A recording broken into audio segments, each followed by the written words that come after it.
What would happen if your only chance at freedom was signing your way into a billionaire's world? Chapter 1. The rain hammered against the taxi window as Seraphina clutched her worn leather bag against her chest. Every pothole the car hit sent sharp pain through her ribs, but she didn't flinch. She had learned long ago not to show pain. "This is it, miss.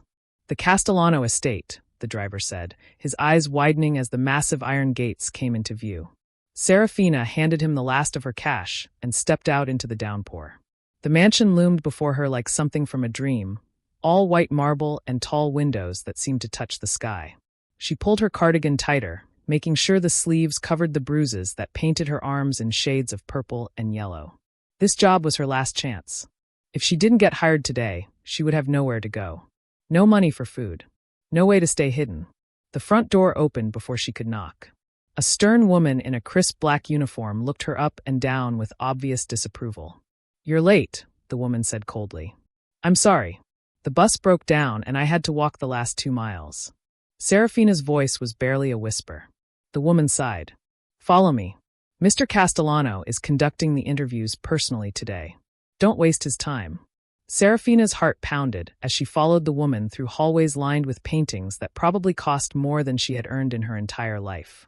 Her wet shoes squeaked against the marble floors. She tried to walk quietly, tried to make herself invisible. Old habits died hard. They stopped before a set of double doors. The woman knocked twice and pushed them open without waiting for a response. The office was enormous. Floor-to-ceiling windows overlooked gardens that seemed to stretch for miles. But Seraphina barely noticed the view. Her attention was captured entirely by the man behind the mahogany desk.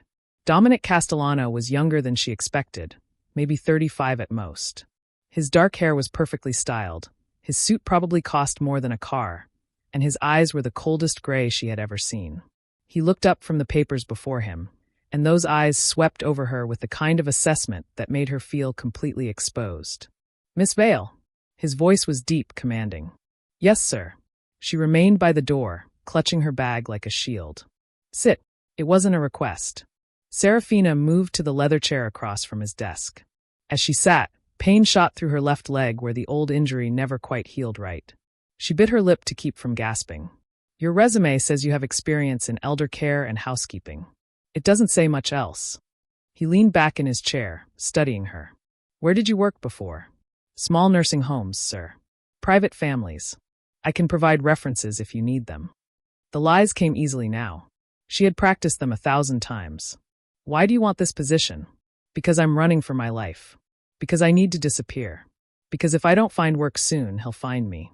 I need the work, sir. I'm good at what I do. I'm quiet, efficient, and I don't ask questions." Something flickered in his eyes. Interest, maybe. Or suspicion. Before he could respond, the door opened. An elderly woman entered, moving with the grace of someone who had once been very beautiful. Her silver hair was swept up in an elegant bun, and she wore a soft blue dress that matched her eyes. But those eyes held a deep sadness that Seraphina recognized instantly. The woman's gaze fell on Seraphina, and she began moving her hands in quick, fluid gestures. Sign language. Seraphina's heart stopped.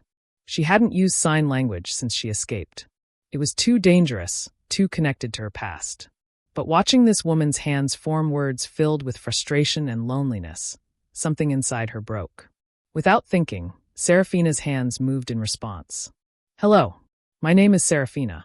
It's lovely to meet you." The woman froze. Her eyes went wide, filling with tears. She rushed forward, her hands flying. "You can understand me? You can really understand me?" "Yes," Seraphina signed back. Every word. Dominic stood abruptly, his chair scraping against the floor. "You know sign language?" "Yes, sir." Seraphina kept her eyes on the older woman, who was now gripping her hands tightly. "This is my mother, Isolde. She's been through 15 maids in 3 months because none of them could communicate with her." His voice had lost some of its ice. "Where did you learn to sign?" "The library. Hiding from Thaddeus for 2 precious hours every week." Mrs. Chun, the deaf librarian who taught her in secret, who never asked why Seraphina came to the library with new bruises each time. "I had a friend who was deaf," Seraphina said simply. "She taught me." Isolde was signing rapidly now, tears streaming down her face. "Please say you'll stay. Please. I've been so alone. No one talks to me." They talk around me, about me, but never to me. Please don't leave. Seraphina felt her own eyes burning. I'll stay. I promise. You're hired. Dominic's voice cut through the moment. Mrs. Chun will show you to your quarters. You start immediately. The stern woman from earlier appeared in the doorway, as if summoned by magic. One more thing, Miss Vale. Dominic's gray eyes pinned her in place. I don't know what you're running from, but if it puts my mother in danger, you'll regret ever setting foot in this house. Am I clear? Fear shot through her like ice water. Crystal clear, sir. That evening, Seraphina stood alone in the small room that would be her home. It was bigger than anywhere she had lived in years. A real bed with clean sheets. A window with a lock. A door that closed. She moved slowly, peeling off her cardigan and then her shirt. In the mirror above the small dresser, she saw what she had been hiding all day. The bruises on her arms were old, fading to yellow-green. But the burns on her back were still angry and red, some barely healed. Cigarette burns in a pattern she had learned to hate. The long scar across her ribs where he had broken the bottle. Seraphina traced one of the scars with shaking fingers. 5 years of hell had left their mark on her body. But she was free now. She was safe. Her phone buzzed. No. Please no. With trembling hands, she picked it up. Unknown number. The message was simple. 7 words that made her blood turn to ice.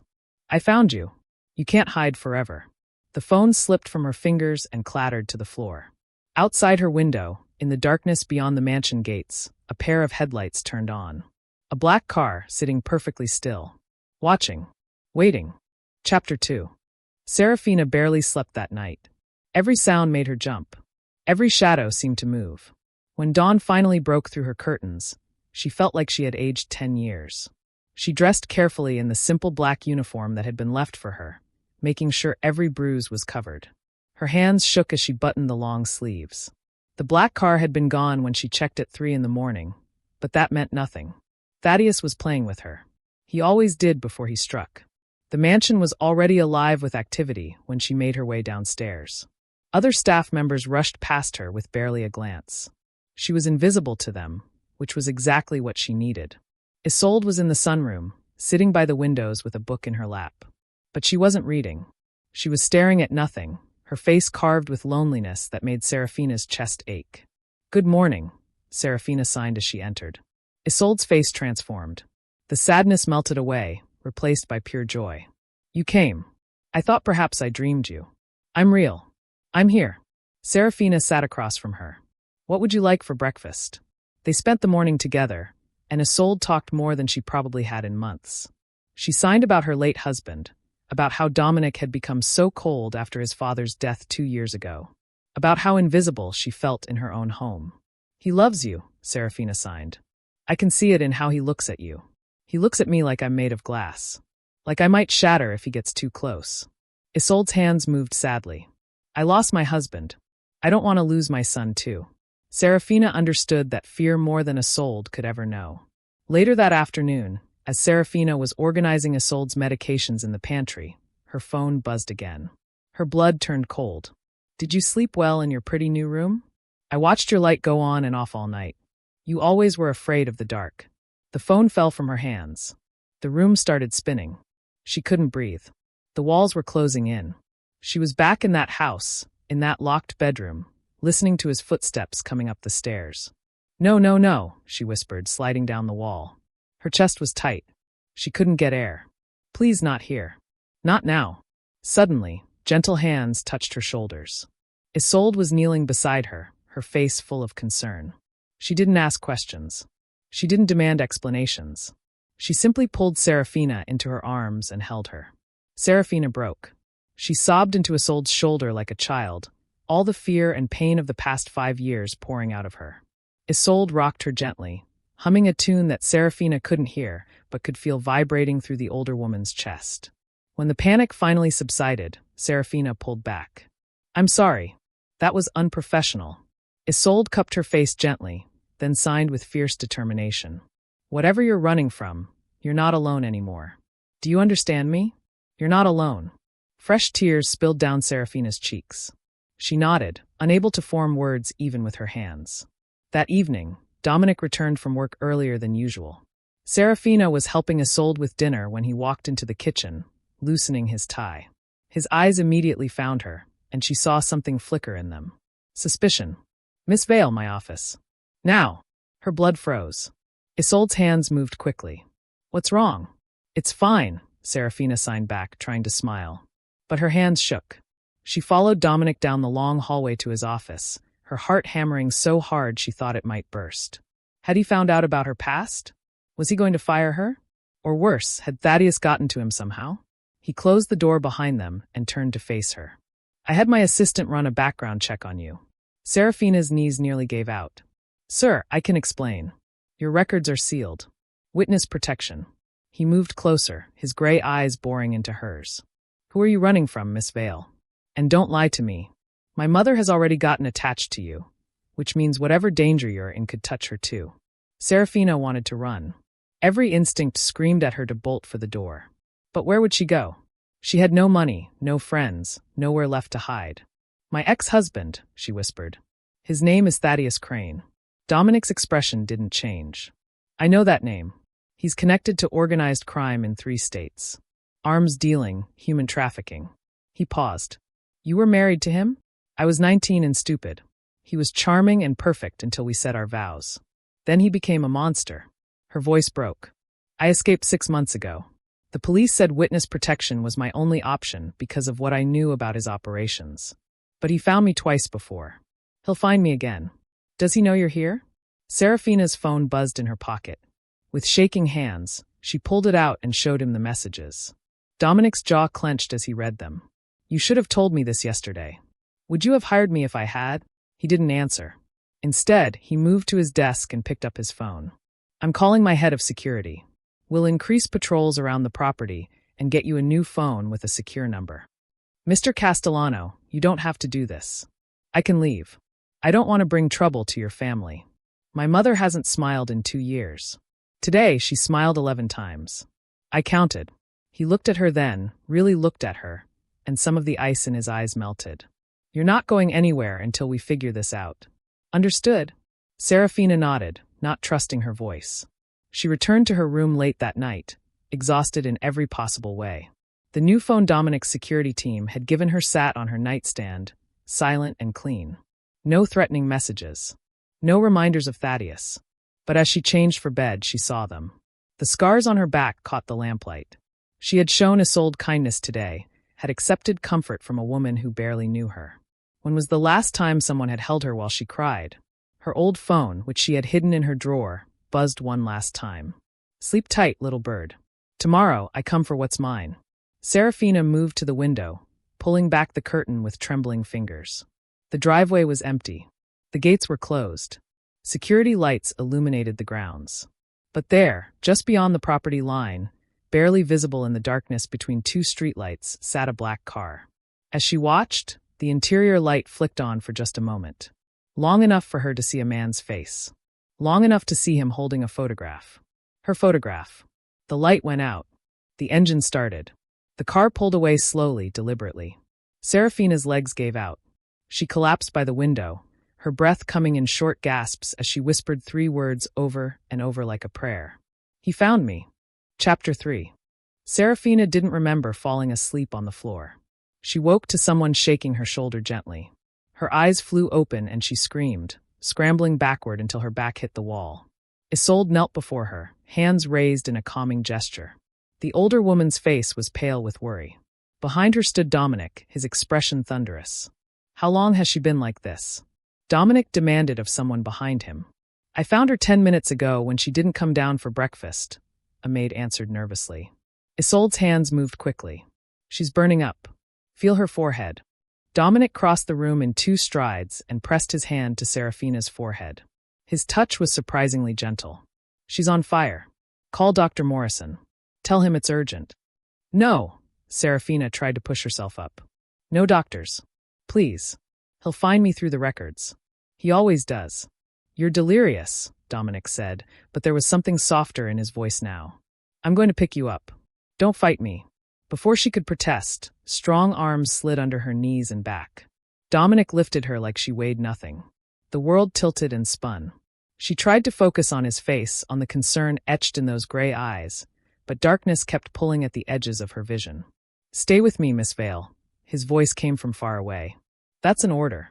She wanted to tell him she had spent 5 years following orders, that she was so tired of being told what to do. But the darkness won. When Seraphina woke again, she was in a bed that wasn't hers. The room was larger, prettier, with windows that let in afternoon sunlight. And 4 drip was attached to her arm. A man in his 50s with kind eyes sat in a chair beside the bed, making notes on a tablet. "Ah, you're awake," he said with a gentle smile. "I'm Dr. Morrison. You've been out for about 6 hours. How are you feeling?" "Where am I?" Her throat felt like sandpaper. "One of the guest rooms. Mr. Castellano insisted you be moved somewhere more comfortable." He set down his tablet. "Miss Vale, I need to ask you some questions. Some of them may be difficult." Seraphina's heart started racing. "What kind of questions?" "The x-rays I took while you were unconscious show a history of severe trauma. 3 previously broken ribs that healed incorrectly. A fractured wrist that was never properly set.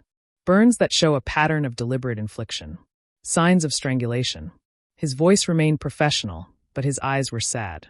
"These injuries didn't happen by accident." She turned her face away. "I fell down some stairs. Miss Vale, I'm clumsy.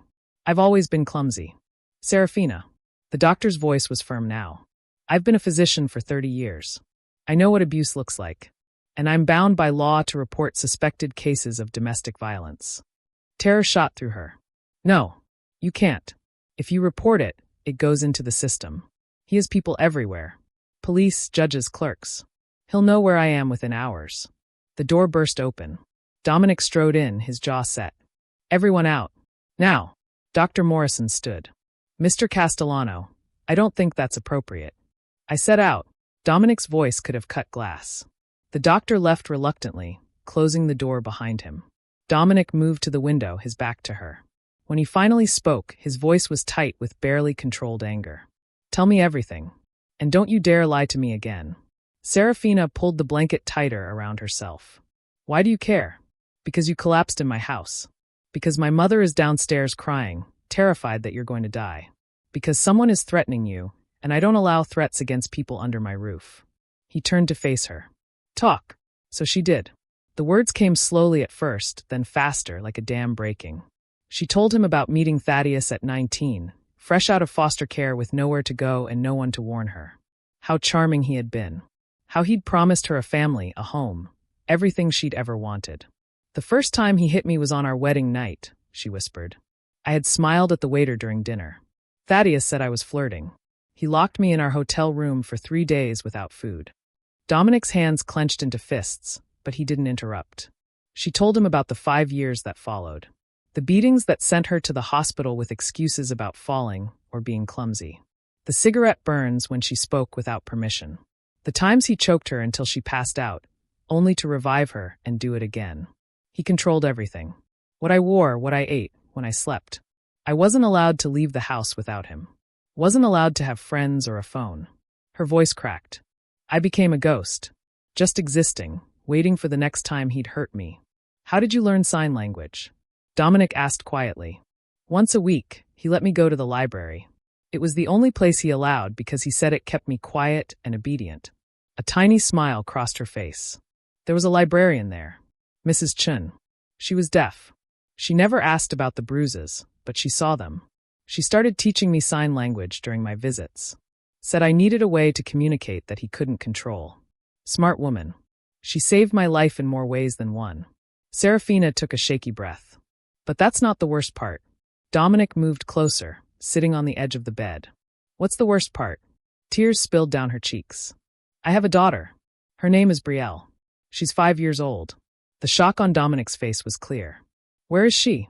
"Safe house in Oregon. She's been there for 6 months." Seraphina's whole body shook with sobs now. When Brielle was born, Thaddeus was furious. She was deaf. Genetic condition from his side of the family. He said she was defective. Said she'd ruin his reputation. He hurt her. Dominic's voice was deadly quiet. "When she was 3 months old, I found him holding a pillow over her face. He was going to kill her." Seraphina covered her face with her hands. "That's when I knew I had to run. Not for me. I had accepted I would die eventually. But I couldn't let him kill my baby." "How did you escape?" "Mrs. Chen helped me. She had connections to an underground network for abuse survivors. They got us out in the middle of the night while Thaddeus was on a business trip. We've been running ever since. Dominic was quiet for a long moment. Why is he so determined to find you? It's been 6 months. Most men like him move on. Seraphina met his eyes. Because I'm not just a victim anymore. I'm a witness. The night we escaped, Thaddeus came home early. I saw him kill a man in our living room. A business partner who had betrayed him. I watched him shoot that man in the head, then dismember the body. Christ, the FBI has been trying to build a case against him for years. I'm the key witness they need. But I refused to testify because I knew he'd kill Brielle the moment he found out. Her voice dropped to a whisper. He's not hunting me because he loves me. He's hunting me because I can destroy him. Dominic stood abruptly and pulled out his phone. I'm calling my lawyers. We're going to bury this man so deep he'll never see daylight again. You don't understand. He has connections everywhere. Police, judges, politicians. He's untouchable. So am I. Dominic's gray eyes were cold steel now. Nobody threatens people under my protection. Nobody. Before Seraphina could respond, his phone rang. He answered it, his face growing darker with each passing second. When? He demanded. How did it get past security? He listened for another moment, then his eyes found Seraphina's. Lock down the property. Now. He ended the call and moved to the door, blocking it with his body. What's wrong? Seraphina tried to sit up, but the room spun. Someone left a package at the front gate 20 minutes ago. His voice was carefully controlled. It was addressed to you. What was in it? Dominic's jaw clenched. A photograph of your daughter. Recent. She's wearing the same clothes she had on yesterday at the safe house. Seraphina's scream tore through the mansion. Chapter 4. Seraphina couldn't stop shaking. The photograph was spread on the table before her, and every time she looked at it, her heart shattered into smaller pieces. Brielle sat on a swing at the safe house playground, her dark curls caught in the wind, smiling at something beyond the camera. Someone had drawn a red circle around her small body. He was there, Seraphina whispered. He was close enough to take this picture. Dominic paced the length of his office like a caged animal. He had been on the phone for the past hour with his security team, his lawyers, and people Seraphina didn't recognize. Isolde sat beside her, holding her hand tightly. The safe house is being evacuated as we speak, Dominic said, ending another call. My team is bringing your daughter here. She'll be safer under my protection. Nowhere is safe from him. Seraphina's voice was hollow. Don't you understand? He found her once. He'll find her again. Not this time. Dominic finally stopped pacing and looked at her. But we need to be smart about this. Your ex-husband is powerful, but power comes from connections and legitimacy. We need to cut off both. How? He moved to his desk and pulled out a folder. My board of directors has been pressuring me to marry. They believe a family man appears more stable, more trustworthy for the international deals we're pursuing. I've been resisting for 2 years. Seraphina stared at him. What are you saying? Marry me. The words were blunt, businesslike. A contract marriage. 1 year. In exchange, you get my protection, my resources, and legal legitimacy. My lawyers can fast-track adoption papers for Brielle. Once she's legally mine, your ex-husband loses any claim to her. You can't be serious. I'm completely serious. Dominic pulled out papers from the folder. Think about it strategically. Right now, you're a woman in hiding with sealed records and a child in foster care. You have no legal standing. But as my wife, you become untouchable. My lawyers are the best in the country. My security detail is former military. And my connections go just as high as his. Isolde's hands moved rapidly. This is crazy. You barely know each other. It's a business arrangement, Dominic signed back, though his eyes never left Seraphina's. 1 year. Then we divorce quietly, and she gets a settlement that will let her disappear properly with her daughter. Seraphina's mind raced. It was insane. Absolutely insane. But what choice did she have? Thaddeus had found Brielle. He would never stop hunting them. At least this way, her daughter would have legal protection. What do you get out of this? She asked quietly. The board off my back. A wife who won't expect love or attention. Someone who understands this is purely transactional. His expression softened slightly. And my mother gets to keep the only person who's made her smile in 2 years. Isolde squeezed Seraphina's hand. You don't have to do this. We'll find another way. But Seraphina was already reaching for the pen. Where do I sign? The contract signing happened in Dominic's office 2 hours later. His lawyers had drawn up papers so quickly it made Seraphina's head spin. She read through the terms carefully. 1-year marriage. Separate bedrooms. No physical relationship required. Financial settlement at the end. Full legal protection for her and Brielle. This clause here, she pointed to a section near the end.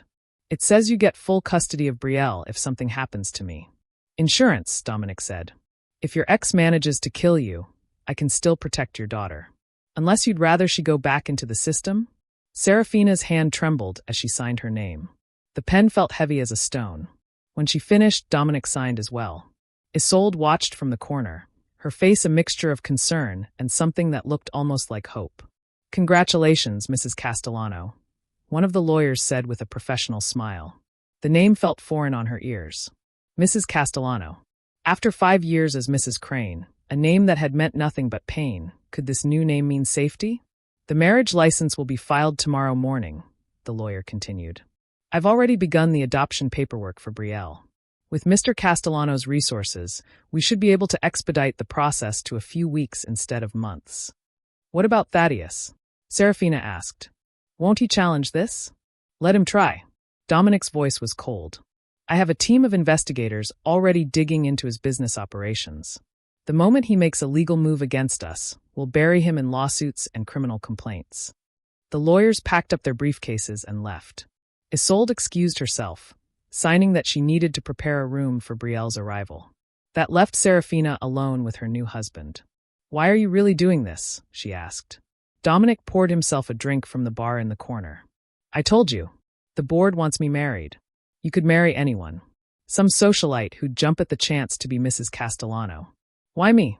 He was quiet for a long moment, staring into his glass. My father died 2 years ago. Heart attack. I was with him when it happened. Do you know what his last words were? Seraphina shook her head. He told me not to end up like him. Alone, despite being surrounded by people. He said he'd spent so much time building the business that he forgot to build a life. Dominic finally looked at her. I've watched my mother become a ghost in her own home because nobody takes the time to see her. Then you walked in and reminded me what it means to actually connect with another person. I just use sign language. You saw her. Really saw her. Not as a disability or an inconvenience, but as a person. He set down his glass. This arrangement benefits us both. Don't overthink it. Before Seraphina could respond, an alarm began blaring throughout the mansion. Red lights flashed in the hallways. Dominic's phone erupted with calls. What's happening? Seraphina jumped to her feet. Dominic answered his phone, his face going pale. How many? Where? He cursed viciously. Lock down everything. Get my mother to the safe room now. He grabbed Seraphina's arm. We need to move. Now. What's going on? Someone just breached the property. 4 men. Armed. Terror flooded through her. Thaddeus. They ran into the hallway. Staff members were rushing in every direction, following emergency protocols. Dominic pulled Seraphina toward a hidden door in the wall, but they didn't make it. The sound of breaking glass echoed from the front of the house. Shouting. Gunshots. 3 men in black tactical gear burst around the corner. One of them locked eyes on Seraphina and smiled. There you are, little bird. Dominic shoved Seraphina behind him. Get your hands off my wife. The man laughed. Wife? You married her? Thaddeus is going to love that. Everything happened at once. The man lunged forward. Dominic met him with a punch that sent him sprawling. The other 2 men raised their guns. Seraphina screamed. More gunshots. Security guards appeared, returning fire. The hallway became chaos. Dominic was fighting hand to hand with one attacker. Another grabbed Seraphina's arm, yanking her backward. No, she screamed, kicking and clawing. The man's grip was iron. Stop fighting or I'll break your arm. Suddenly, the fire alarm began blaring, adding to the chaos. Sprinklers activated, drenching everyone.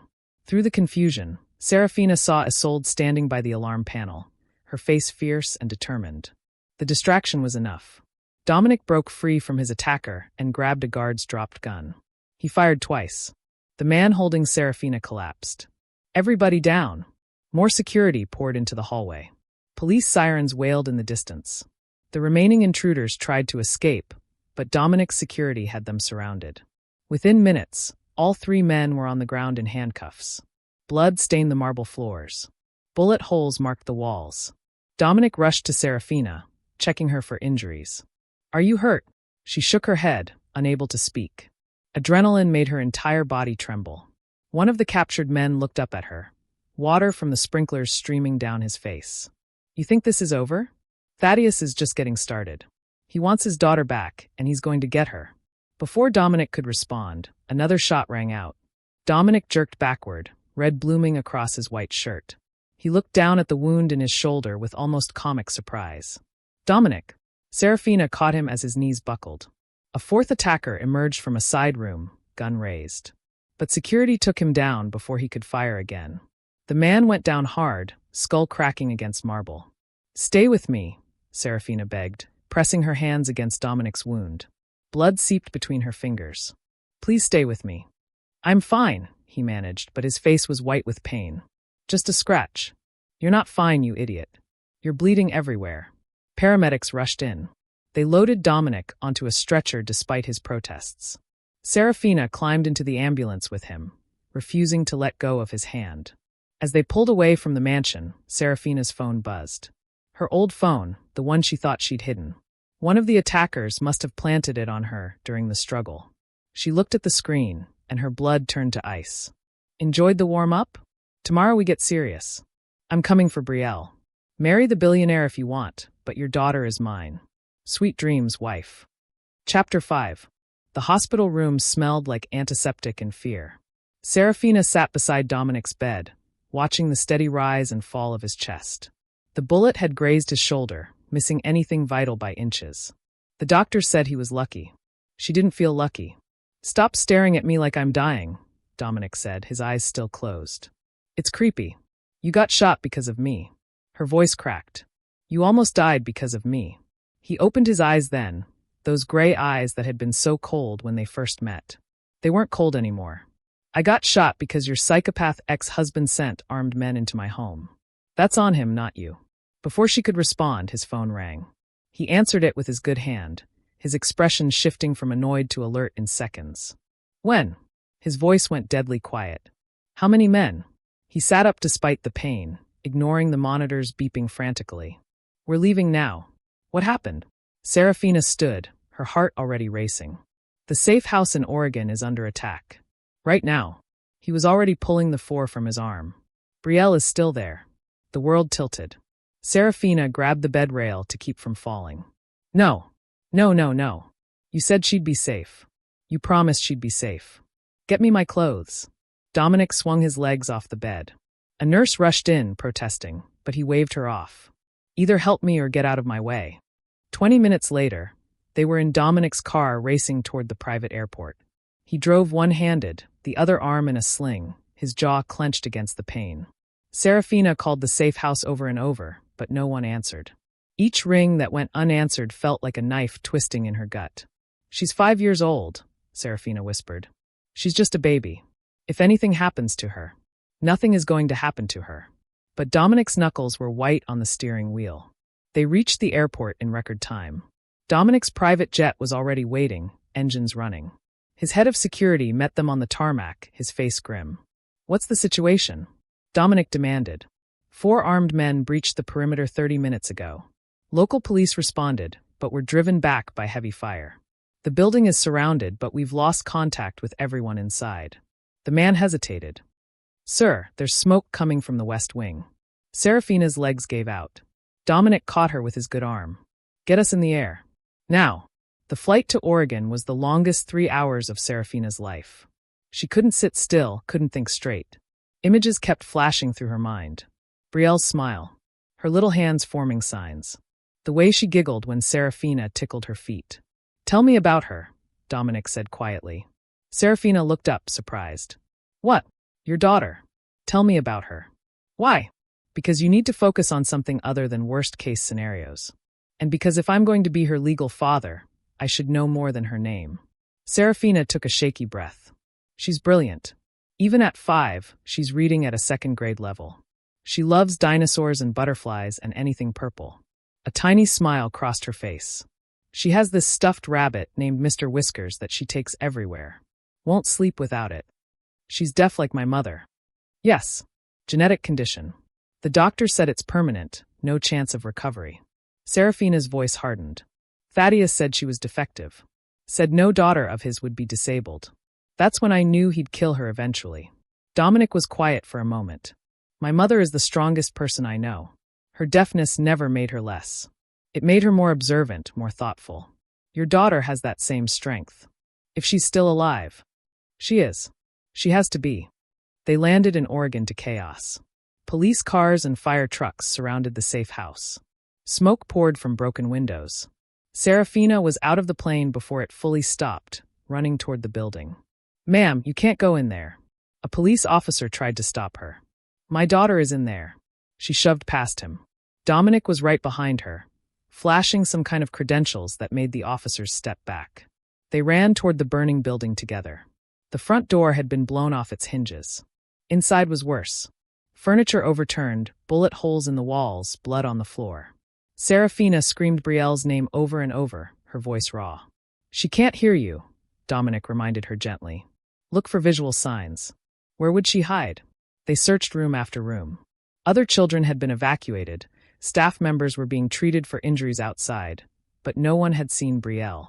With each empty room, Seraphina's hope died a little more. She's not here, Seraphina sobbed. They took her. Thaddeus took her. We don't know that yet. But even Dominic's voice had lost its certainty. A hand touched Seraphina's shoulder. She spun around to find Isolde standing there, soot on her face, determination in her eyes. The older woman had somehow followed them. Isolde's hands moved quickly. Children hide in small spaces when they're scared. Look for places adults wouldn't think of. We've looked everywhere. Seraphina signed back desperately. Isolde bent down and picked up something from the floor. A small purple rabbit, singed at the edges. Mr. Whiskers. She was here, Isolde signed. She moved through the room slowly, examining everything. Then she stopped, pointing at the floor. A small handprint in the soot, pointing toward a closet they'd already checked. Seraphina ran to it, yanking open the door. Empty. But Isolde pushed past her, running her hands along the back wall. Something clicked. A hidden panel swung open, revealing a narrow staircase leading down. Basement, Dominic said. There must be a basement. They rushed down the stairs into darkness. Dominic used his phone as a flashlight. The beam swept across a small concrete room filled with emergency supplies. And there, huddled in the corner beneath a shelf, was a tiny figure. Brielle. Seraphina ran forward and dropped to her knees. Her daughter's face was streaked with tears and soot. She clutched Mr. Whiskers to her chest, her whole body shaking. When she saw Seraphina, her little face crumpled. Mommy! Her signs were frantic, desperate. Bad men came.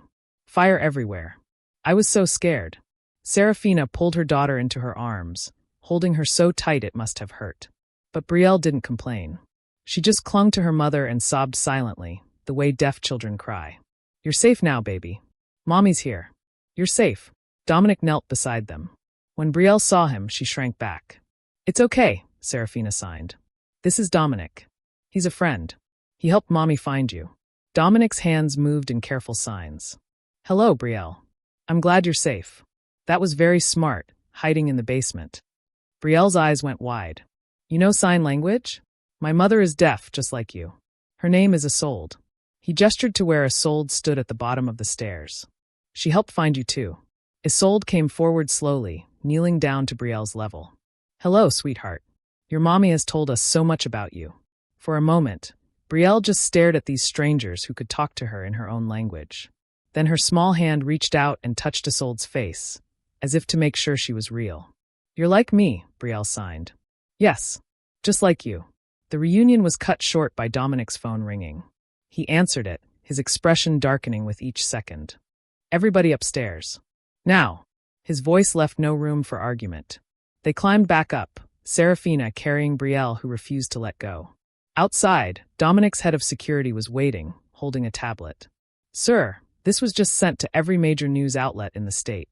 He turned the screen toward them. It was a video. And in it, Thaddeus sat in what looked like an expensive hotel room, smiling at the camera like he was recording a friendly message. Hello, my darling wife. His voice made Seraphina's blood run cold. I see you've upgraded from a little safe house to a billionaire's protection. Smart move. But did you really think I wouldn't find our daughter? He leaned closer to the camera. I'm in Portland right now. Same city as you. We're practically neighbors. And I have a proposition. He held up documents. I have legal documents proving I'm Brielle's biological father. Marriage certificate, birth certificate, all properly filed. The courts will give her to me eventually. But I'm a reasonable man. So here's my offer. Come home, Seraphina. Bring Brielle. Forget this billionaire fantasy. If you do, I'll let you both live. If you don't, his smile turned cruel. Well, let's just say your new husband's mother is very easy to follow. I know exactly where she goes every Tuesday for her book club. Would be a shame if something happened on her way home. The video ended. Seraphina felt the blood drain from her face. Brielle was signing frantically, asking what was wrong, but she couldn't make her hands work to answer. Dominic's phone rang again. He answered it, his face going white. When? His voice was barely controlled. Is she hurt? He listened, then looked at Seraphina with an expression that made her heart stop. We're on our way. What happened? Seraphina already knew the answer would destroy her. Someone just ran my mother's car off the road. She's being airlifted to the hospital now. Chapter 6. Isolde survived the crash with a broken leg and a concussion, but the message was clear. Thaddeus could reach anyone, anywhere, anytime. The hospital room where she recovered became a fortress, with armed guards at every entrance and security cameras covering every angle. Seraphina sat beside the bed, watching Isolde sleep. Brielle was curled up in a chair nearby, finally resting after crying herself exhausted. The little girl hadn't let go of Mr. Whiskers or her mother's hand for more than a few seconds since the rescue. This is my fault, Seraphina whispered. I brought this nightmare into your lives. Dominic stood by the window, his arms still in a sling, his face carved from stone. He had barely spoken since they arrived at the hospital 4 hours ago. When he finally turned to look at her, his eyes held a determination that made her breath catch. We're getting married. Today. What? Dominic, we already signed the contract. A real wedding. Public. Legal. Binding. He moved closer. Right now, that contract is just paper. It can be challenged, delayed, argued in court. But if we have an actual ceremony with witnesses and media coverage, it becomes ironclad. You become my wife in every legal sense. Brielle becomes my stepdaughter immediately, with adoption papers to follow. Thaddeus will never accept that. He won't have a choice. Once it's public, once the media knows that Dominic Castellano married a domestic violence survivor and adopted her deaf daughter, he can't touch you without bringing down a spotlight he doesn't want. Dominic pulled out his phone. My lawyers are already drawing up the paperwork. My PR team is contacting media outlets. We can have a ceremony here in the hospital chapel within 3 hours. This is insane. This is strategy. He knelt beside her chair. Thaddeus operates in shadows. He relies on fear and secrecy. We take that away by going completely public. We make you untouchable. Isolde's eyes fluttered open. Her hands moved weakly. Do it. Marry him properly. You should be resting, Seraphina signed. I'll rest when my family is safe. Isolde's hands were firmer now. He's right. Public marriage, media coverage, legal protection. It's your best chance. Brielle woke up, rubbing her eyes. What's happening? Seraphina took a deep breath and turned to her daughter. Sweetheart, you know how Mommy told you we needed to stay hidden from the bad man? Brielle nodded, her little face serious beyond her years. Well, Dominic has a plan to keep us safe forever. But it means Mommy needs to marry him. Would that be okay with you? Brielle looked at Dominic for a long moment, studying him with the intense focus only children possess. Then her hands moved. Will you protect Mommy? Yes. Dominic signed back without hesitation. Will you protect me? With my life. Will you protect Grandma Isolde? Dominic's expression softened. Always. Brielle nodded once, decisive. Then you can marry Mommy. 3 hours later, Seraphina stood in the hospital chapel wearing a simple white dress that one of the staff had somehow found. Someone had woven flowers into her hair. Brielle stood beside her in a purple dress, clutching Mr. Whiskers and a basket of flower petals. Isolde sat in a wheelchair in the front row, tears streaming down her face. The chapel was filled with reporters, cameras, and witnesses. Dominic had made sure of that. This wedding would be on every news channel by evening. There would be no way to hide it, no way to pretend it didn't happen. Dominic stood at the altar in a dark suit, his arms still in a sling. When Seraphina walked down the short aisle, his eyes never left her face. For a moment, She let herself pretend this was real. That she was marrying a man who loved her, not one who was protecting her out of obligation and strategy. The ceremony was brief. Traditional vows spoken out loud, then repeated in sign language so Isolde and Brielle could fully participate. When the minister said, "You may kiss the bride," Dominic leaned in close. "We don't have to," he whispered. "Not if you're uncomfortable." But Seraphina surprised herself by closing the distance between them. The kiss was soft, brief, and somehow felt like a promise. When they pulled apart, the chapel erupted in applause. Cameras flashed. Brielle threw her flower petals in the air, giggling silently. For one perfect moment, Seraphina let herself believe they might actually be safe. The reception was held in Isolde's hospital room, with cake and sparkling cider. Brielle fell asleep in Dominic's arms halfway through, exhausted by the day's emotions. He held her carefully, signing with his free hand to Isolde about something that made the older woman smile. "You're good with her," Seraphina said softly. "She's easy to be good with." Dominic looked down at the sleeping child. "She's strong. Like her mother." Before Seraphina could respond, Dominic's phone rang. He carefully handed Brielle to Isolde and stepped into the hallway to answer it. Seraphina watched through the window as his expression shifted from neutral to shocked to furious. He came back in, his face pale. "We need to talk. Privately." They stepped into an empty hospital room down the hall. Dominic closed the door and turned to face her. "That was my head of security. Thaddeus just showed up at my office building downtown." Seraphina's heart stopped. "What?" "He's there right now, with lawyers and armed security. And he's not alone." Dominic's jaw clenched. "He's the anonymous investor in the Castellano merger deal. The one my board has been pushing for months. He's been positioning himself as my business partner for weeks." "No, that's not possible." "It's brilliant, actually. He's been using shell companies and intermediaries. I never knew his real identity until now." Dominic ran his hand through his hair. "He's threatening to pull his investment unless I agree to his terms. Without it, Castellano Industries loses everything. Hundreds of employees out of work. Shareholders filing lawsuits. Complete collapse." "What terms?"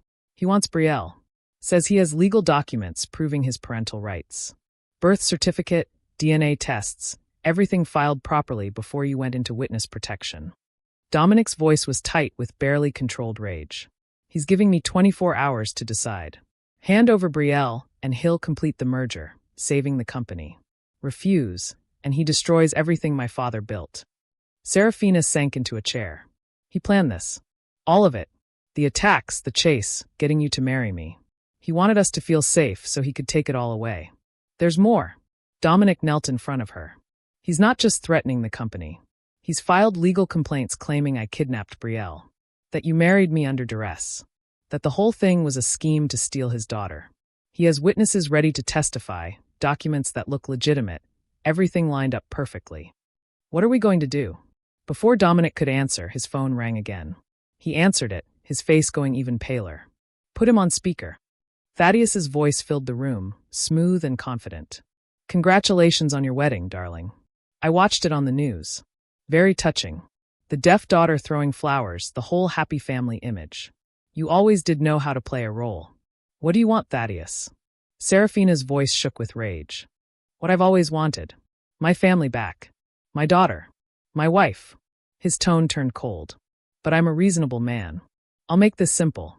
Tomorrow at noon, you and Brielle meet me at the address I'm sending. Come willingly, sign the custody papers, and I'll let your billionaire husband keep his company and his life. Refuse, and I'll destroy everything. His business, his reputation, his mother. I'll make sure Brielle grows up in foster care, bouncing from home to home, never knowing stability." "You're a monster," Seraphina whispered. "I'm a father who wants his daughter back. The courts will see it that way too, once my lawyers are done." He paused. "Oh, and one more thing. If Castellano or his security try to interfere, I have men positioned at 3 locations. The hospital where dear Isolde is recovering. The mansion where you've been playing house. And the school where Castellano's 10-year-old nephew attends classes. I'd hate for anything to happen to innocent people because you made a bad choice." The line went dead. Seraphina looked at Dominic, seeing her own horror reflected in his eyes. "He knows about your nephew. He knows about everything." Dominic stood, pacing the small room. "We can't fight this. Not without people getting hurt." "Then I'll go." The words came out flat, emotionless. I'll take Brielle and go with him. It's the only way. Absolutely not. You don't have a choice. Seraphina's voice rose. He'll kill people, Dominic. Your mother almost died because of me. I won't let anyone else get hurt. If you go to him, he'll kill you. You know that. Maybe. But Brielle will live. And you'll be safe. That's what matters. Dominic grabbed her shoulders gently. We'll find another way. There is no other way. Tears streamed down her face. I've been running for 6 months. I'm tired. I'm so tired of being afraid. Maybe it's time to stop running. She pulled away from him and walked back to Isolde's room. Brielle was still asleep, peaceful and innocent. Seraphina memorized every detail of her daughter's face. The way her eyelashes rested against her cheeks. The slight smile on her lips as she dreamed. The steady rise and fall of her chest. Isolde's hands moved. What's wrong? Seraphina couldn't sign it. Couldn't put into words what she had to do. Instead, she kissed Brielle's forehead and whispered, Mommy loves you. Always remember Mommy loves you. At midnight, Seraphina slipped out of the hospital. Dominic's security was focused on protecting Brielle and Isolde, just as she'd planned. She left a note on Dominic's car windshield, knowing he'd find it first thing in the morning. I'm sorry. This is the only way to keep everyone safe. Take care of Brielle. Tell her I loved her more than anything. Tell her I wasn't brave enough to fight, but I was brave enough to protect her. Don't try to find me. By the time you read this, I'll already be with him. Remember our contract. You promised to keep Brielle safe if anything happened to me. Keep that promise. She climbed into the black car that was waiting at the edge of the parking lot. Thaddeus sat in the back seat, smiling like he'd won the lottery. Smart choice, little bird. I knew you'd see reason eventually. I have conditions, Seraphina said, her voice dead. You leave Dominic alone. You leave Isolde alone. You complete the merger and walk away from the Castellano family forever. Of course. I'm a man of my word. His hand closed around her wrist, squeezing until she gasped. Now let's go home, wife. We have so much catching up to do. As the car pulled away, Seraphina looked back at the hospital one last time. Through a window on the 3rd floor, she could see Brielle's sleeping form. She pressed her hand against the car window, signing 3 words her daughter would never see. I love you. Chapter 7. Dominic found the note at 6 in the morning. He read it once, twice, 3 times, as if reading it again would change the words. Then he crumpled it in his fist and screamed with rage that echoed through the parking garage. By 7, he had every resource at his disposal mobilized. Private investigators, security teams, even FBI contacts he'd cultivated over the years. But Thaddeus had vanished and Seraphina with him. No credit card trails, no phone signals, nothing. Brielle woke at 8 asking for her mother. Isolde held the little girl while she cried, both of them signing frantically, trying to comfort each other. Dominic watched from the doorway, feeling more helpless than he had in his entire life. We'll find her, he signed to Brielle. I promise. The bad man took Mommy. Brielle's small hands shook as she signed. He's going to hurt her. Not if I can help it. But as the hours ticked by with no leads, Dominic's confidence crumbled. Thaddeus was a ghost. A monster who knew how to disappear completely when he wanted to. Meanwhile, in a warehouse across the city, Seraphina knelt on cold concrete. Her hands were zip-tied behind her back.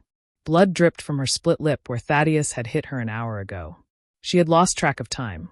It could have been hours or days since she left the hospital. I kept my end of the bargain, she said through swollen lips. I came with you. Now keep yours. Leave them alone. Thaddeus circled her slowly, like a predator. I will. Once you sign the papers. He threw documents at her feet. Custody papers giving him full parental rights to Brielle. A statement saying Dominic had coerced her into marriage. Another document claiming she had fabricated the abuse allegations. Sign them, and this ends peacefully. You'll kill me anyway. Probably. He smiled. But sign them, and I'll make it quick. Fight me, and I'll make it last for days. Your choice, little bird. Seraphina stared at the papers. Once she signed them, Brielle would legally belong to Thaddeus. He would use her, abuse her, maybe even sell her to another crime family. Everything she had suffered, everything she had run from, would be for nothing. No, she whispered. The first blow caught her across the face, snapping her head to the side. The second hit her ribs, driving the air from her lungs. Thaddeus hit her again and again, each strike precise and calculated for maximum pain. Sign them. No. She could barely see through the blood streaming into her eyes. Never. Hours blurred together. Pain became the only reality. But Seraphina held on to one thought. As long as she didn't sign, Brielle was safe. As long as she kept breathing, kept refusing, her daughter had a chance. At the hospital, Dominic was going insane. Every lead was a dead end. Every tip went nowhere. The FBI was involved now, but they moved too slowly, hampered by protocol and procedure. "We're running out of time," his head of security said grimly. "If Crane has her, he'll kill her soon to eliminate the witness threat." "Tell me something I don't know." Dominic slammed his fist on the table. Isolde touched his arm, getting his attention. Her hands moved urgently. "The bracelet." "What bracelet?" "I gave Seraphina a bracelet before the wedding. Told her it was for luck." Isolde's face was fierce. "I lied. It has a tracker in it. Old spy technology my late husband collected. I activated it before she left." Dominic stared at her. "You've known where she is this whole time?" "I just figured out how to access the signal 10 minutes ago. The technology is ancient." She pulled out a tablet, showing a blinking red dot on a map. "She's here. A warehouse district on the east side." Dominic was already moving, shouting orders. Within minutes, they had 3 teams mobilized. FBI, local police, and his own security force. They would hit the warehouse from all sides. In the warehouse, Seraphina could barely stay conscious. Her vision swam. Every breath sent sharp pain through her broken ribs. Thaddeus had given up on getting her to sign the papers. Now he was just hurting her for fun. "I'm going to enjoy killing you," he said, pulling out a gun. "Then I'm going to find Brielle and raise her my way. She'll forget you ever existed. She'll never forget me." Seraphina smiled through bloody teeth. "And she'll never be yours." Thaddeus pressed the gun against her temple. "Any last words?" "I love you, Brielle. Mommy loves you so much." The warehouse doors exploded inward. Armed men poured through every entrance. Thaddeus grabbed Seraphina, yanking her in front of him as a human shield. The gun pressed against her head. "Everyone stop or she dies." Thaddeus screamed. The tactical teams froze. Then Dominic walked through the front entrance, hands raised, no weapon visible. "Let her go, Crane. This is over. It's over when I say it's over." Thaddeus's hand shook with rage. "You think you won? You think marrying her means anything? She's mine. She's always been mine. She was never yours." Dominic moved closer, his voice calm despite the fury in his eyes. "You're a coward who beats women and threatens children. That's not ownership. That's just pathetic. Another step and I blow her brains out." Dominic stopped, but his eyes met Seraphina's. In that moment, she saw everything he couldn't say. The apology for not finding her sooner. The promise that Brielle would be safe. The regret for the real feelings that had grown between them. Feelings neither of them had admitted. "Trade me for her," Dominic said. "I'm worth more alive as a hostage. She's worthless to you now. The custody papers aren't signed. Killing her just makes you a murderer with no leverage." Thaddeus considered this. "You'd trade yourself?" "Yes." "Dominic, no." Seraphina tried to speak, but Thaddeus's arm tightened around her throat. "Deal." Thaddeus shoved Seraphina forward. She stumbled and Dominic caught her. For 1 second, he held her close, his lips brushing her ear. "Trust me." Then he released her and moved toward Thaddeus. The moment Dominic was within reach, Thaddeus grabbed him, pressing the gun to his head instead. But Dominic had been counting on Seraphina's survival instincts. The moment she was free, instead of running away, she grabbed a piece of metal pipe from the floor and swung it with all her remaining strength. The pipe connected with Thaddeus's arm. The gun went flying. Thaddeus roared with rage, shoving Dominic aside and lunging for the weapon. Everything happened in slow motion. Thaddeus's fingers closed around the gun. He turned, aiming at Dominic. Seraphina saw the intent in his eyes. She threw herself forward, putting her body between the gun and Dominic. The shot was deafening in the enclosed space. Seraphina felt the impact, like being punched in the chest by a giant fist. The world tilted. She was falling. Strong arms caught her before she hit the ground. More gunshots. Shouting. Chaos. But all Seraphina could focus on was Dominic's face above hers, his gray eyes wide with horror. "No, no, no. Seraphina, stay with me." She tried to speak, but blood filled her mouth. She could feel it spreading across her chest, warm and wet. Her hands moved weakly, forming signs. "Brielle. Take care of Brielle. You're going to take care of her yourself. You hear me?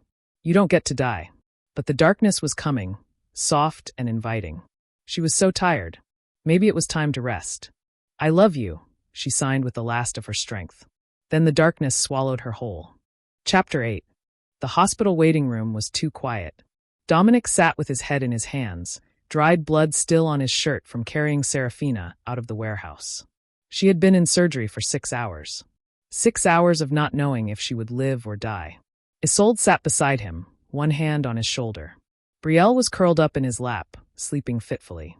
The little girl had cried herself sick when she learned what happened. Now she slept with Mr. Whiskers clutched tight, her face puffy and tear-stained.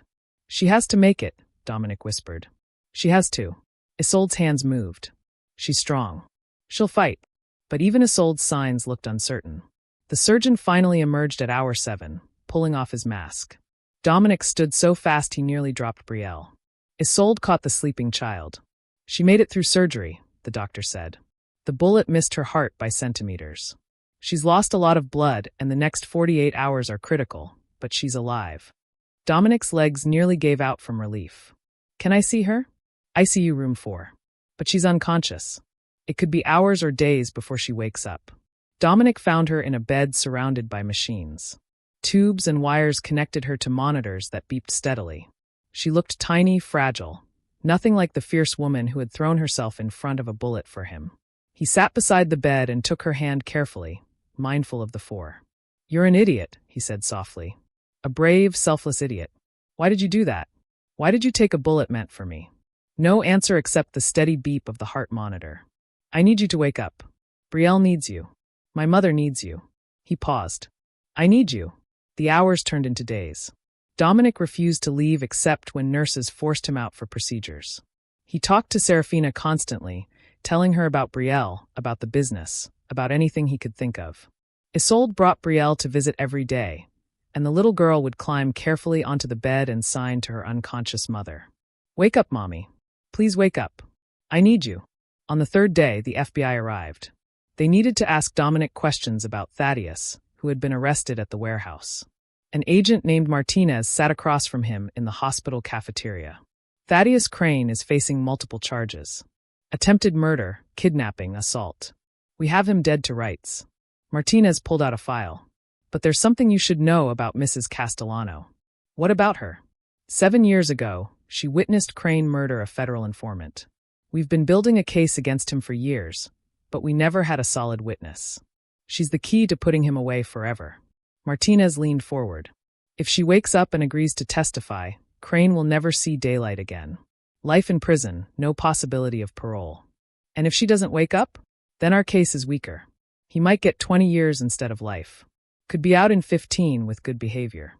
Martinez closed the file. "We need her testimony, Mr. Castellano. The country needs it." Dominic went back to Seraphina's room with new determination. He sat beside her bed and squeezed her hand.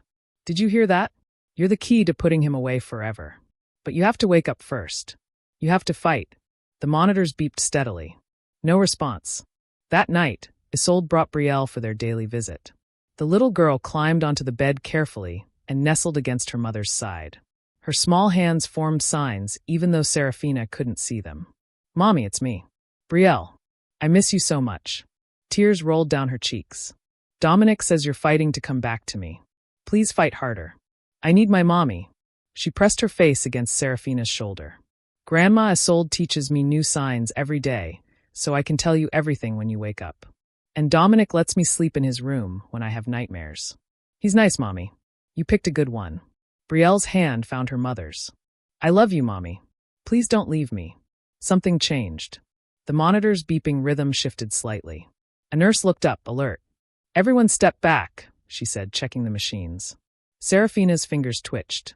Then her whole hand moved, squeezing Brielle's with weak pressure. "Mommy!" Brielle signed frantically. "She squeezed my hand." She squeezed it. The nurse hit a button, calling for the doctor. Within seconds, medical staff flooded the room. Dominic pulled Brielle back, holding her tight as they watched. Seraphina's eyes moved beneath her closed lids. Her breathing changed. The doctor leaned over her, checking her pupils with a light. "Mrs. Castellano? Can you hear me? Squeeze my hand if you can hear me." A long moment of silence. Then Seraphina's hand moved, squeezing the doctor's fingers. "She's coming out of it," the doctor said with a smile. "This is very good. Mrs. Castellano, I need you to try to open your eyes." It took 3 tries, but finally Seraphina's eyes fluttered open. She blinked against the bright lights, confused and disoriented.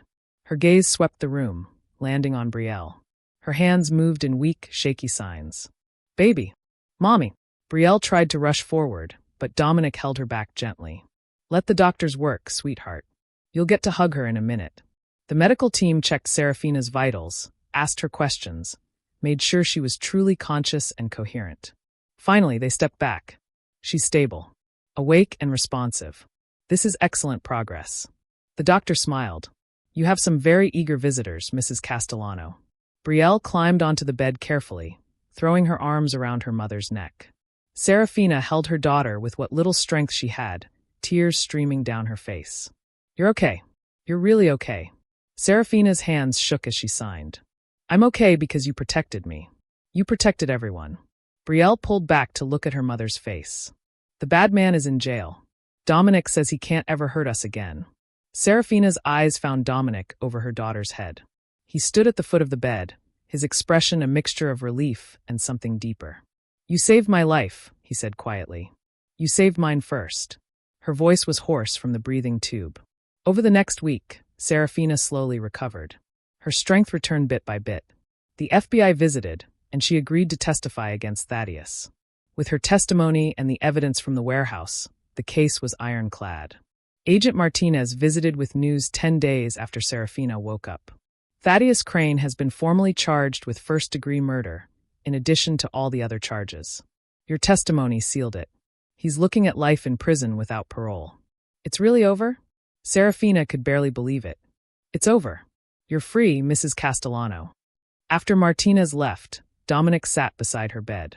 They had barely been alone since she woke up. There was always a nurse or a visitor or Brielle needing attention. "The contract," Seraphina said. "We agreed to 1 year, but circumstances have changed. I understand if you want to end this arrangement now that Thaddeus is locked up." Dominic was quiet for a long moment. "What if I don't want to end it?" Her heart stuttered. "What?" "This started as a business deal. Protection for legitimacy. But somewhere along the way, it became real." He took her hand. "I love you, Seraphina. Not because of a contract or an arrangement. I love you because you're fierce and brave, and you see people for who they really are. You saw my mother when everyone else looked through her. You saw me when I'd forgotten how to be anything but cold." "Dominic." Tears filled her eyes. "I know this is terrible timing. You almost died. You're still recovering. We can wait as long as you need. But I needed you to know." He stood to leave. "I'll let you rest." "Wait." She caught his hand. "I love you too. I think I fell in love with you the moment you threatened to fire me if I put your mother in danger. You were terrifying and protective and completely devoted to her. How could I not fall for that?" Dominic leaned down and kissed her gently, careful of her injuries. "When you're fully recovered, I want to do this right. A real proposal, not a contract negotiation. A real wedding, not a desperate strategy. Can I have that chance?" "Yes." She smiled through her tears. "Yes to all of it." 3 months later, Seraphina stood in front of a mirror, adjusting her wedding dress. It was ivory silk that flowed like water, with long sleeves that covered her scars. But unlike before, she wasn't hiding them. She just preferred the elegance. Isolde entered the room, beautiful in a mother-of-the-groom dress of deep blue. Her hands moved. "You look stunning." "I'm nervous." Seraphina signed back. "Why?" "You're already married to him. That was survival. This is choice. What if I mess it up?" Isolde took her hands. "You jumped in front of a bullet for my son. I think you can handle some wedding vows." Brielle bounced in, wearing a purple flower girl dress that matched her personality perfectly. "Is it time yet?" "Is it time?" "Almost, sweetheart." Seraphina knelt down to her daughter's level. "Are you ready?" "I've been practicing." Brielle demonstrated her flower-tossing technique, scattering imaginary petals. The ceremony was held in the mansion gardens, under an arch covered in white roses. Unlike the rushed hospital wedding, this one was intimate and perfect. Close friends, family, and the staff who had become like family. Dominic stood at the altar in a dark suit, his eyes locked on Seraphina from the moment she appeared. There was no coldness in those gray eyes now. Only love and promise and hope. The vows were spoken both aloud and in sign language. When Dominic signed his vows, his hands moved with the same confidence he brought to everything else. I promise to protect you, not because you need protecting, but because you deserve someone in your corner. I promise to see you, really see you, every day for the rest of our lives. I promise to be the father Brielle deserves and the husband you never thought you'd have. I promise to love you, in silence and in sound, in darkness and in light forever. Seraphina's hands shook as she signed her response. I promise to trust you, even when fear tells me not to. I promise to let you see my scars and my strength. I promise to build a life with you, not just survive one.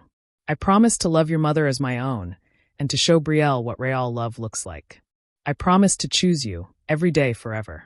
When they kissed, Brielle threw her flower petals with wild enthusiasm. Isolde cried happy tears. And for the first time in her life, Seraphina felt completely, perfectly safe. The reception was filled with laughter and music. Brielle danced with Dominic, standing on his feet while he twirled her around. Isolde signed stories to anyone who would watch, finally free to be herself without barriers. As the sun set, Dominic pulled Seraphina aside to a quiet corner of the garden. I have something for you. He pulled out an envelope. Inside were legal documents. Adoption papers, fully processed and signed by a judge. Brielle's last name was now Castellano. She's officially ours, Dominic said. No one can ever challenge it. Seraphina threw her arms around him, overwhelmed by emotion. Thank you. For everything. For saving us. You saved yourself. I just provided backup. He held her close. We're a family now. A real one. They returned to the party to find Brielle and Isolde in an animated conversation in sign language. When they saw Seraphina and Dominic approaching, they both signed the same thing simultaneously. We love you. Seraphina signed back, including Dominic in the circle. We love you too. Later that night, after the guests had left and Brielle was asleep upstairs, the four of them sat together in the living room. Isolde showed Brielle a photo album of Dominic as a child, the little girl giggling silently at pictures of him covered in mud. Dominic pulled Seraphina close, and she rested her head on his shoulder. For so long, she had believed she was broken beyond repair, that the scars on her body and soul were permanent damage.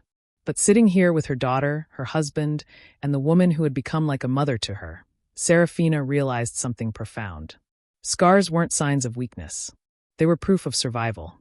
Evidence that she had fought through hell and come out the other side. And love hadn't erased those scars.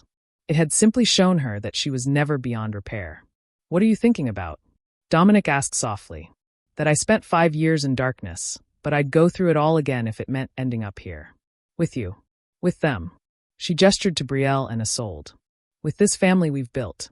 No more darkness, Dominic promised. Only light from here on out. Seraphina smiled and signed to everyone in the room. Family isn't about blood. It's about who refuses to let you face the darkness alone. Brielle climbed into her lap, yawning. Can we stay together forever? Forever and always, Seraphina signed, kissing her daughter's forehead. As Brielle fell asleep in her arms, surrounded by the people who had become her world, Seraphina finally understood what home felt like. Not a place, but a feeling. Safety, love, acceptance, and the unshakable knowledge that she would never be alone again. The scars on her back would always be there. The memories of those 5 years would never fully fade. But they no longer defined her. She was Seraphina Castellano now. Wife, mother, daughter, survivor. And most importantly, she was free. Thank you so much for watching this story. If you enjoyed it, please subscribe to my channel for more heartfelt and emotional stories like this one. Don't forget to like this video and leave a comment sharing your thoughts. I'd love to hear from you. Your support truly means the world and helps me create even more amazing content for you. Make sure to turn on notifications so you never miss a new story. See you in the next video.